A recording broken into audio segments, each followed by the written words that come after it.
तुम्हें मनुष्य का जो देह मिला यह केवल कृपा से मिला है। विशेष कृपा यह हो गई कि मनुष्य देह में तुम्हें सत्संग मिल गया।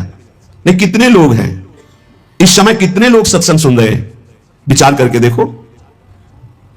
135-40 करोड़ जनसंख्या हमारे भारत की ही है। कितने लोग हैं? 1500 लोग होंगे, 2000 होंगे। कितने लोग सुन रहे हैं? कितना अहोभाग्य है। इस समय हम भगवत चर्चा सुन रहे हैं यमुना जी की पावन पुलिन पे बैठकर। यही यमुना प्रवाहित होती थी। ये पुलिन है जहां पर बैठे हो, यमुना जी की धारा यही बहती थी परिक्रमा मार्ग में। कालीदय में देखो सीढ़ियां बनी हुई, यही से यमुना जी, ये कालीदय जो कुंड है ये यमुना जी का ही किनारे, जहां बैठे यमुना की धारा में। अब यमुना जी थोड़ा साइड में हो गई। हमें वृंदावन में प्रिया प्रीतम की महान कृपा भरे सत्संग सुनने को मिल रहा है। ये विशेष कृपा। इस पर भी विशेष कृपा कि हमारी बुद्धि भजन करने के लिए, सब कुछ त्यागने के लिए तैयार है। विशिष्ट कृपा। हमारी बुद्धि अब कह रही कि छोड़ो सब कुछ, भजन में लगो, भजन में लगो। इस शुभ अवसर को हाथ से मत जाने देना, नहीं तो कृपा का अपमान करने वाला केवल पछताता ही पछताता है। ये अहेतुकी कृपा हो गई है। तुम बड़े भाग्यवान हो अगर तुम्हारा मन श्री प्रिया प्रीतम के भजन में लग रहा है, तो तुमसे बड़ा कोई राजा नहीं है। दुखी मत हो। और जिनका भजन में मन नहीं लगा, भोगों में लगे, उनसे बड़ा कोई कंगाल नहीं। चाहे कोई कितना भी बड़ा धनी जमींदार, चाहे जितना बड़ा पदाधिकारी हो, यदि भगवान से विमुख है, धर्म से विमुख है, अधर्माचरण करता है और खूब ऐश्वर्य वैभव, तो उससे बड़ा कोई भिखारी नहीं, क्योंकि हाथ में कुछ नहीं लगेगा पाप के सिवा। आज तुम्हारा वास कमजोर है, तुम्हारे खान पान की व्यवस्था कमजोर है, तुम्हारा कोई साथ नहीं दे रहा है, संपत्ति भी नहीं है, लेकिन तुम प्रिया प्रीतम का नाम जप कर रहे हो, तो कह रहे तुमसे बड़ा कोई राजा नहीं। तुम बहुत बड़े धनी हो। देख लेना समय पर जब ये फसल अपना रंग दिखाएगी। भजन में तुम्हें कुछ त्याग करने के लिए हम नहीं कह रहे हैं। तुम जो काम करते हो धर्म पूर्वक करो। जो काम करते हो प्रभु को समर्पित कर दो और नाम जप करते रहो। शरीर को सेवा का साधन बना दो, मन को सुमिरन में लगा दो। आप देख लेना, अगर अहंकार नहीं करोगे तो तुम्हारा बेड़ा पार हो जाएगा। शरीर को सेवा में लगा दो। जो कर्म करते हो धर्म पूर्वक करो, उनको प्रभु को समर्पित कर दो और नाम जप करो। और अहंकार नहीं करोगे तो बहुत जल्दी तुम ज्ञान को प्राप्त हो जाओगे। तुम्हारे हृदय में ज्ञान प्रकाश हो जाएगा, तो अहंकार नष्ट हो जाएगा। अहंकार नष्ट होते ही भगवत तत्व का बोध हो जाता है। देखो, तुम्हें कहीं भागने की जरूरत नहीं है। मन की दिशा जो भोगों की तरफ है, उसे मोड़ करके प्रभु की तरफ लगानी है। तुम्हें जो ही प्रभु की तरफ अपने मन को, अपने मुख को मोड़ा, तो बिना साधन किए करोड़ों जन्मों के पाप नष्ट हो जाते हैं। सन्मुख हो ही जीव मोहि जब ही, जन्म कोटि अघ नाशो तब ही। जे ही जीव भगवान के सन्मुख हुआ, मन को मोड़कर प्रभु की तरफ किया, राधा राधा, करोड़ों जन्मों के पाप नष्ट होने लगते हैं। जिनका भोगों की ओर मन है, चिंता, शोक, भय, दुख, जन्म, मृत्यु, ये नहीं हटेगा। चाहे जितना रुपया जमा कर लो, चाहे जितना भोग भोग लो, चिंता, शोक, भय, मृत्यु, ये तुम्हें सताते रहेंगे। नरक के निंदनीय गर्त में तुम्हें गिरना पड़ेगा, महान दुख भोगना पड़ेगा। इसलिए तुम पर भगवान की कृपा हो गई है। मनुष्य शरीर, सत्संग, भजन की महिमा। अब आप अपने ऊपर कृपा कर लो कि भजन में मन को लगाओ। विश्वास करो, अपने को जो भजन में लगाता है, मानो पग पग पर अपनी सुरक्षा कर रहा है, पग पग पर अपने को सुख की तरफ ले जा रहा है। और जो अपने मन इंद्रियों को भोगों में लगा रहा है, तो पग पग पर अपने को फंसा रहा है, वो दुख भोगने की तरफ जा रहा है। देखो, भगवत कृपा बरस रही है, सब तरफ से कृपा बरस रही है। तुम्हारे ऊपर अपार कृपा हो गई है। बस तुम इस कृपा का परिचय करो और इस कृपा के परिचय को प्राप्त करके डूब जाओ। हमारे ऊपर अपार कृपा श्री जी की। भगवत प्राप्ति के लिए यह बहुत अनिवार्य है कि इस कृपा का आदर करो। जो जो आपके ऊपर कृपा हुई उसको वर्ण करो। कितनी कृपा। ये देखो, वृंदावन में बैठ करके भगवत चर्चा, कथन, श्रवण, नाम कीर्तन, पद गायन, संत दर्शन, भगवत दर्शन, कितना सौभाग्य। जगत को सुधारने वाली बात भी अपने मन में मत लाओ। तुम ठेकेदार नहीं हो जगत के, पहले तुम सुधरो, तब बात समझ में आएगी। तुम्हारा सुधार हुआ कि जगत को सुधारना नहीं, ये सब भगवत स्वरूप है। पहले तुम सुधरो। और प्राय यह होता है कि हम जगत सुधारने की बात, जहां थोड़ा परमार्थ बना तो हम दूसरों को सुधारने की बात सोचने लगते हैं। पहले तत्व तक पहुंचो, पहले बोध प्राप्त करो। नहीं तो बीच में अगर पूरे सच्चे खिलाड़ी नहीं हो, तो माया के पार्षद टांग मार के अपने पक्ष में गिरा लेंगे और तुम अपने पक्ष में पहुंच नहीं पाओगे। इस जगत को प्रभु स्वरूप समझो और अपने आप को प्रभु के चरणों में न्यौछावर करके चुपचाप दीन बन के अपने को छुपाते हुए दीन बंधु के सुमिरन में खो जाओ। जो थोड़ी भक्ति करके लोगों में परिचय बनाना शुरू कर देते हैं कि मैं भगत हूं, मैं अमुक अनुष्ठान कर रहा हूं, मैं अमुक अमुक साधना कर रहा हूं, बिकने लगते हैं। याद रखो, वो प्रभु की प्राप्ति के पथ से बहुत ही भटक जाते हैं। प्रभु के प्रेम रंग को प्राप्त करने के लिए जब तक भगवत प्राप्ति ना हो जाए तब तक परिचय को छुपा के रखना चाहिए। अपना परिचय कोई ना जान पावे कि मैं कौन हूं, क्या हूं, कैसा हूं। जितना तुम परिचय छुपाओगे अपना, उतना परिचय प्रभु अपना प्रकाशित कर देंगे आपके सामने, और जितना आप अपना परिचय बढ़ाओगे उतने प्रभु अपना परिचय छुपाते चले जाएंगे। सिद्धांत को समझ लो, जितना आपका परिचय छुपेगा उतने आप अपना परिचय प्रकाशित कर देंगे, और जितना आप अपना परिचय प्रकाशित करेंगे उतने आप अपना परिचय छुपा लेंगे। प्रभु याद रखो, तुम्हारे ऊपर कृपा निरंतर बरस रही है, कृपा चारों तरफ से घेरे हुए है। कोई क्षण भी ऐसा ना जाए जिसमें तुम कृपा सिंधु प्रभु का विस्मरण कर दो। स्मरण परायण रहे, एक भी क्षण स्मरण के बिना ना जाए। कोई भी क्षण ऐसा नहीं जिसमें तुम विस्मरण करो। सावधान, तुम्हारे ऊपर अपार कृपा है, इसी जन्म में भगवत प्राप्ति कर लो। हम 40 वर्ष की स्मृति को देख करके कह रहे हैं, क्योंकि खास स्मृति जो जागृत हुई उसमें बड़ा परिवर्तन, 40 वर्ष में बड़ा परिवर्तन। आगे अगले जन्म में क्या हमको भजन करने के लिए अवसर मिलेगा पता नहीं, कितना विघ्न आ जाएगा। इसलिए तुम वंचित न रह जाओ भगवत प्राप्ति से, नहीं तो बहुत दुख भोगना पड़ेगा। तुम अपनी प्यारी से प्यारी वस्तु जो है, प्यारे से प्यारे जो संबंध है, उनमें झांक कर देखो। प्यार है तो प्रभु से है। अगर प्रभु शरीरों से निकल जाए तो कोई शरीर से प्यार नहीं करेगा, चाहे पत्नी हो, चाहे पुत्र हो, चाहे कोई प्यारा हो। तुम उसी प्यारे से प्यार करो, निहाल हो जाओगे। सचमुच विश्वास करो, वो सामने नहीं आ रहा पर वो छुप छुप कर आपको बहुत प्यार कर रहा है। सब मम प्रिय, सब मम उपजाए। सच्ची सच्ची सच्ची बहुत प्यार करते हैं प्रभु, बहुत प्यार करते हैं प्रियाजू अपने लोगों को। अहेतुक की कृपा। हमारा प्यार देखो क्या है, ईमानदारी से देखो, 100 में 1% प्यार नहीं प्रिया प्रीतम के प्रति, और उनका 100 का 100% हमारे प्रति प्यार है। देख लो कहां हम कौन है, कैसे हैं, आज भी कैसे हैं, और उनकी कृपा कहां बैठा ले, क्या कर रही कृपा उनकी, कितना अमोघ। हम कर रहे हैं तो बुरा ही कर रहे हैं, और वो कर रहे हैं तो कृपा ही कृपा कर रहे हैं। हम सो ना बिगाड़न को, तो सो ना संवारन को, तो ही मोई परी हो। जब ये बात हम देखते हैं तो रोना आता है, कहां उनकी अपार कृपा और कहां हमारी नीचता। वो अज्ञात रूप से आपको बहुत प्यार करते हुए हर समय आपको दुलार कर रहे हैं। वो तुम्हें कभी एक क्षण के लिए भी नहीं छोड़ते। तुम केवल निरंतर स्मरण करो तो तुम्हें दिखाई देगा कि उनका परम अभय कर कमल तुम्हारे सर पर रखा हुआ है। अब किसके आशीर्वाद की मांगने की जरूरत है? तो आप पूछेंगे कि यदि इतनी बात आप कह रहे हैं कि हमारे को चारों तरफ से भगवान की कृपा घेरे हुए है, हमारे ऊपर भगवान का अभय वरद हस्त है, तो फिर मैं जल क्यों रहा हूं? मेरे अंदर जलन क्यों है? हृदय क्यों नहीं शीतल हो जाता? दिन रात हृदय में शोक है, विषाद है, चिंता है, आग की तरह जल रहा है, चैन नहीं मिल रही है। ये क्या कृपा है आपकी? ये क्या आपका अभय वरद हस्त है? आप कह रहे हो सब पर कृपा है, तो मेरा तो हृदय जलता रहता है, मेरा तो हृदय विषाद चिंता शोक से युक्त रहता है। उत्तर यह है, ना आग है ना जलन है। तुम समझ नहीं पा रहे हो, तुम्हारी उल्टी सोच की जलन है, तुम्हारी उल्टी समझ के कारण यह जलन है। अगर समझ जाओगे तो निहाल हो जाओगे। तुम्हारी उल्टी चाल है, दुख की तरफ चल रहे हो, असत का चिंतन कर रहे हो, जो जलन है उसका चिंतन कर रहे हो, उसमें फंसे हो इसलिए जल रहे हो। क्या होगा इतनी संपत्ति से? क्या होगा इतना हो जाए तो? आज तक कोई ऐसा मिला हो कि हाथ उठा के भगवान से कह दिया हो कि बस अब मत देना, संपत्ति हमारे लिए पर्याप्त है? कभी नहीं। 100 तो हजार, हजार तो लाख, लाख तो 10 लाख, 10 लाख तो करोड़, करोड़ तो अरब, अरब से खराब। कितना मर जाओगे, एक चवन्नी तुम्हारे हाथ नहीं जाएगी, 25 पैसे हाथ नहीं जाएंगे। बस ये सोच तुम्हारी तुम्हें नरक ले जाएगी, तुम्हारी दुर्गति कर देगी। यही तुम्हारे जलन का कारण है। जलन का कारण भगवान नहीं है, जलन का कारण और कोई व्यक्ति नहीं है। जलन का कारण आपकी सोच है, आपका चिंतन है, आपका भाव है। इसी भाव को, जो मलिन भाव है, भगवत भाव में लगा दो, अभी आनंद में डूब जाओगे। आपका चिंतन। 2 ब्राह्मण बैठे हुए थे पास, एक भगत आया, उसने कहा हमें 2 ब्राह्मण भोजन कराने, आप चलेंगे? बोले हाँ हाँ। गए, अच्छे से भोजन पाया, बाहर निकले, 11-11 रुपया देके पैर छुआ। तीसरा ब्राह्मण दूर खड़ा देख रहा था, तो एक ब्राह्मण मुस्कुरा रहा था जो प्रसाद पाके आया था, और दूसरा जल रहा था। तीसरे ब्राह्मण ने पूछा कि आप मुस्कुरा क्यों रहे? रूहा यार, आज तो भोजन की भी व्यवस्था नहीं थी, भगवान ने कितनी कृपा की, भोजन भी मिला, 11 रुपया दक्षिणा मिली। दूसरे से कहा आपका चेहरा उदास है, आप जलन से युक्त क्यों है? अरे यार, हमने सोचा था 51 रुपया देगा, 11 दिया, तो 40 का तो घाटा हो गया ना, इसलिए चल रहा हूं। अब उसमें बोलो भगवान की क्या कमी है? भगवान ने दोनों को भोजन दिया, 11-11 दक्षिणा दी, उसका भाव उसको जला रहा है, उसका चिंतन उसको जला। एक खुश है कि भोजन भी मिला, 11 रुपया मिले, एक नाराज है, जल रहा है कि 51 तो देता, 40 का घाटा हो गया, हृदय में जल रहा है। ये जलन, ये शोक, ये चिंता, ये विषाद तुम्हारे चिंतन से है, तुम्हारी गलत दिशा से है, तुम्हारे गलत आचरणों से है। भगवान की कृपा आप पर है, पर आप गलत दिशा जा रहे हैं, आप गलत चिंतन कर रहे हैं, आपका गलत भाव है, इसलिए आप शोक विषाद चिंता भय आदि में है। तुम्हारा ज्ञान अज्ञान ही है, क्योंकि तुम दुख को सुख मानकर भोगने के लिए दुख की तरफ जा रहे हो। इस संसार में जिसको कहीं कुछ भी अच्छा लग रहा है, कोई भोग, कोई व्यक्ति, कोई पद, कोई वस्तु, वो अज्ञान ही है।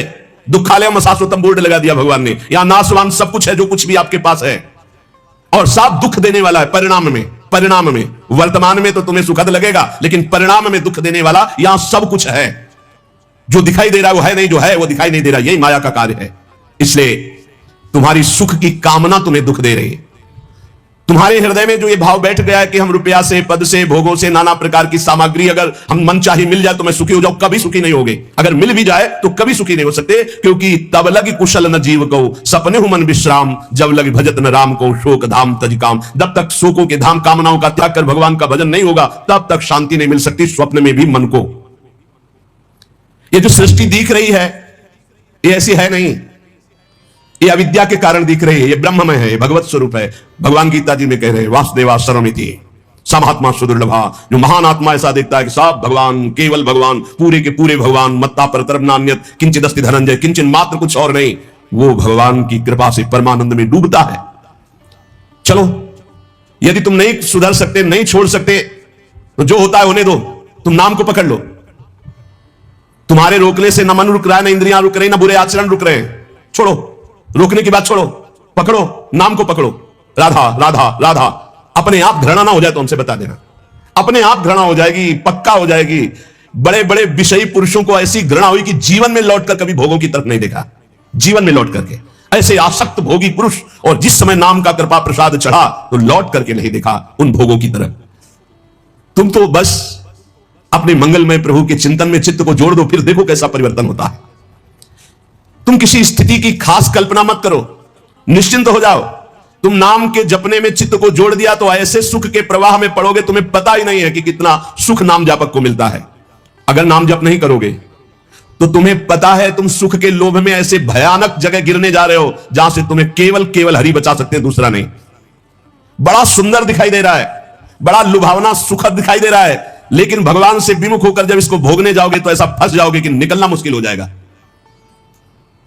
संसार एक ऐसा सुहाना दलदल है जिसमें जानबूझ के जाके फंस जाया जाता है।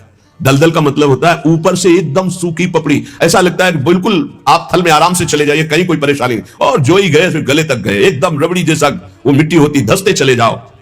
ऐसा दुखद, ऐसा चिंता शोक जलन वाला संसार इतना सुहावना बना है माया से कि जानबूझ करके हम इसमें कूद जाते हो, जलते रहते। चिंता शोक भय ईर्ष्या द्वेष काम क्रोध लोभ मोह मद मत्सर एक है, ये सब तुम्हें जला देंगे यदि नाम जप नहीं करोगे। इसीलिए हर प्रश्न का उत्तर नाम जप है, क्योंकि शाप का बल नाम में ही प्रकट होता है। इस दुख से तुम कभी अलग नहीं हो सकते, ये दुख तुमसे कभी अलग नहीं हो सकता, ये जलाएगा जब तक भजन नहीं करोगे। इसलिए भजन करना सर्वोपरि बात समझ लो। अगर समझ में आ रही हो तो समझ लो, केवल इतना समझ लो, तुम नाम को पकड़ लो, नाम सबसे छुड़वा देगा आपको।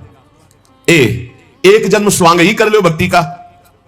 झूठा खेले साचा होए, झूठा शुरू कर दो। ये हमारा भाव तो नहीं बनता, हमारी भक्ति तो नहीं, पर कहा है तो राधा राधा शुरू करते। झूठा खेले साचा होए, ये मार्ग ऐसा है, झूठे से बोलो राम कृष्ण हरि तो आपका मंगल हो जाएगा। जब ही आप नाम जपना शुरू करते हैं तो खास बात क्या होती है कि आपके जीवन की बागडोर स्वयं श्री कृष्ण ऐसे पकड़ लेते हैं जैसे अर्जुन के रथ की बागडोर पकड़ ली। अब वो आनंद की ही तरफ ले जाएंगे, आपको दिखाई देगा, क्योंकि आपके नेत्र गलत है। जहां दुख है वहां आपको आनंद दिखाई दे रहा है, जहां आनंद है वहां आपको दुख दिखाई दे रहा है। तो अब श्री कृष्ण आपकी यात्रा आनंद की तरफ करेंगे, तो हो सकता है आपके नेत्रों में दिखाई दे कि दुख ही दुख है भक्ति में, लेकिन वास्तविक आनंद का मार्ग भगवान की चरणारविंद तक है। अगर इनके चरणों तक नहीं पहुंचे तो आनंद कहीं नहीं। आप ब्रह्म स्तंभ पर्यंतम सर्वम मायामयम जगत। विश्वास करो भगवान सत्य है, विश्वास करो भगवान नित्य है, विश्वास करो भगवान सर्वत्र है। भगवान सर्वत्र है, विश्वास करो तो भय किससे? एक क्षण के लिए भी वे तुम्हें नहीं छोड़ते, हर समय तुम्हारे साथ रहते हैं। ये बात कब जानोगे? जब नाम जप करते हुए विश्वास करोगे। भगवान तुम्हें बहुत प्यार करते हैं, वो सर्वशक्तिमान है, बस तुम उनकी तरफ मुड़ो, वो इतना देखना चाहते हैं। जो ही मुड़े तो सारी शक्ति लगाकर तुम्हारा कल्याण कर देंगे, और वो अपार शक्तिशाली है, फिर कोई आपको डिगा नहीं सकता, गिरा नहीं सकता। हम पुकारते नहीं हैं उनको। एक बालक विद्यालय की तरफ जा रहा था तो छोटा सकरा मार्ग था, तो एक पहाड़ के टुकड़ा करके गिरा, तो वो निकलने के लिए पूरी ताकत लगा के उठाया, फिर भी नहीं उठा, फिर और ताकत लगाया, नहीं उठा, फिर पूरी ताकत लगाया, नहीं उठा, निराश होकर बैठ गया। उसका पिता देख रहा था, तेरी अभी पूरी ताकत नहीं लगी, तू मेरा बच्चा है, तेरी पूरी ताकत तो मैं हूं, मुझे पुकार। और आया और उठाकर बाहर फेंक दिया। बस हमें यही कमी है, हम बार बार माया से परास्त होकर हार कर बैठ जाते हैं, लेकिन अपने पिता को नहीं पुकारते। हमारे पिता सम्मम प्री सम्मम उपजाए प्रभु हैं, हमारा पूरा बल प्रभु है। अगर हम अपने प्रभु को पुकारें आर्त भाव से, तो कोई भी माया का ऐसा रोड़ा नहीं है जो हमारे मार्ग में बाधा पहुंचा सके। विश्वास करो, भगवान सत्य संकल्प है। विश्वास करो, जब तुम उनसे मिलने का संकल्प करोगे तो तुम्हें कृतार्थ कर देंगे। पर हृदय से तुम मिलना चाहो, तुम उन्हें चाहोगे, तो तुम्हारी क्षुद्रता, तुम्हारे पाप, तुम्हारे ताप, तुम्हारी कलुषित जड़ मति मन, ये सब निर्मल हो जाएंगे।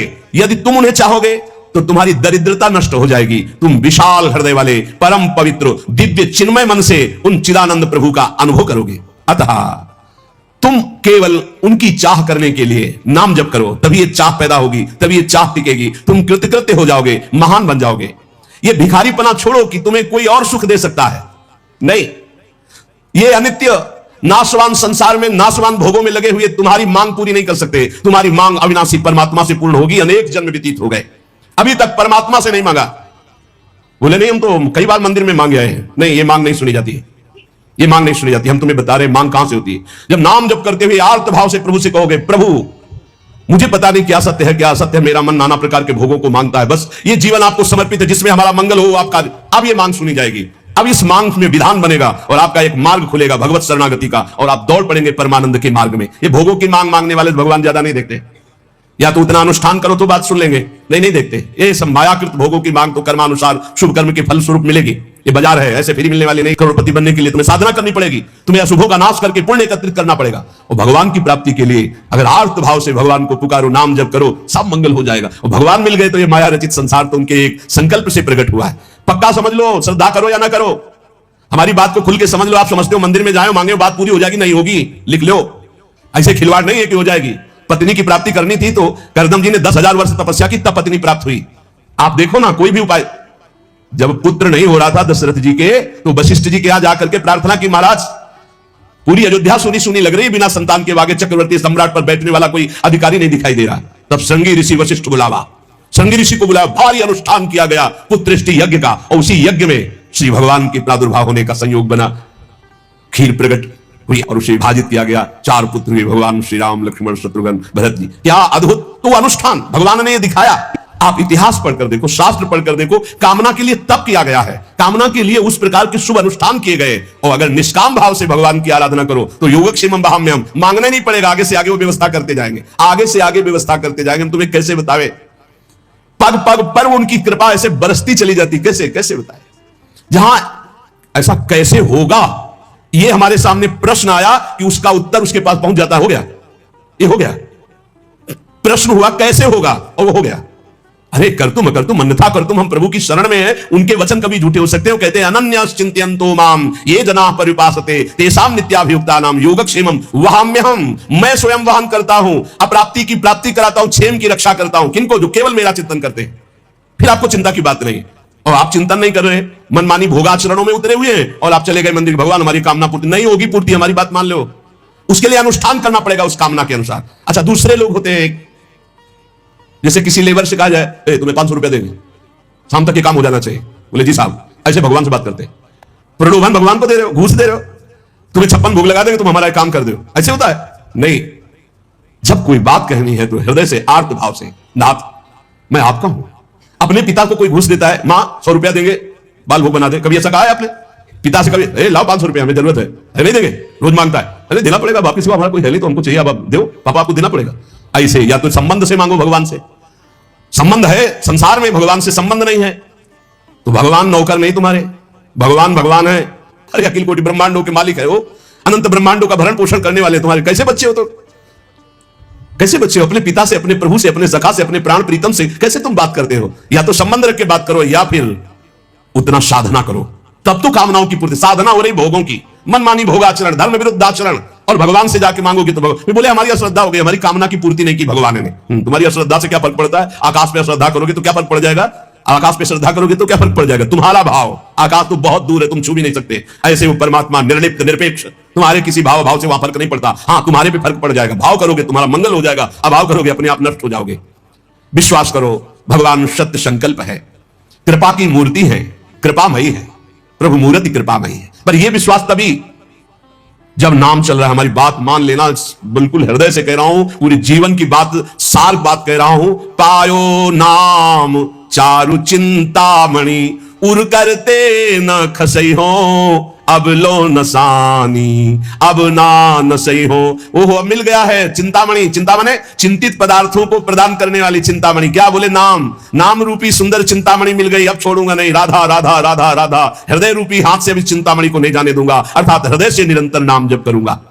तब तुम्हारे हृदय में यह भाव आ जाएगा, प्रभु मूर्ति कृपामयी है, करुणामयी स्वामिनी जी लाल जी की कृपा में आप डूबने लगोगे। विश्वास करो, तुम्हें जो दुख मिल रहा है, जो संकट मिल रहा है, जो पीड़ा मिल रही, जो यातना मिल रही, इसमें भी कृपा है प्रभु की।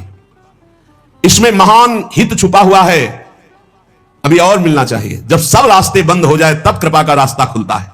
ये अविश्वासी जीव मानेगा नहीं। अगर इसको थोड़ी भी गली मिली संसार पे, तो संसार की ही गली में जाएगा, प्रभु के मार्ग में नहीं जाएगा। और जब प्रभु के मार्ग में चलोगे तो संसार की कोई विपत्ति या कोई संपत्ति आपको घसीट ले जाएगी। बहुत विचित्र माया का खेल है, बहुत विचित्र माया का खेल। इसलिए बिल्कुल जो कदम बढ़ाना बहुत मजबूत बढ़ाना, ऐसे बढ़ाना कि अगर घर के सब मर जाएं तो भी हम घर पीछे वापस नहीं लौटेंगे।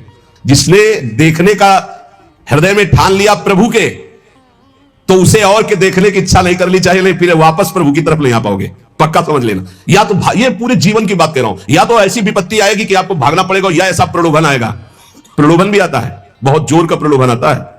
कितनी जगह ऐसे प्रलोभन आते हैं साधक के मार्ग में। प्रलोभन और भय, इन दोनों का त्याग करके जो भगवत मार्ग में बढ़ता है, वही आगे जाकर के जान पाता है कि संकट, विपत्ति, अपमान, तिरस्कार, संसार सब ठुकरा रहा है, ये भगवान की कृपा है।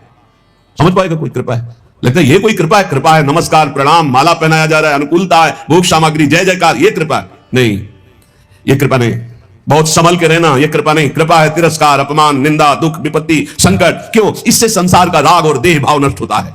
इसीलिए सम्मानम कल्याति घोर गरलम कहा गया। सम्मान विष है, नीच पुरुषों द्वारा किया हुआ अपमान अमृत है। विश्वास करो, तुम्हारे आगे पीछे बाएं दाएं ऊपर नीचे केवल भगवान की कृपा घेरे हुए है।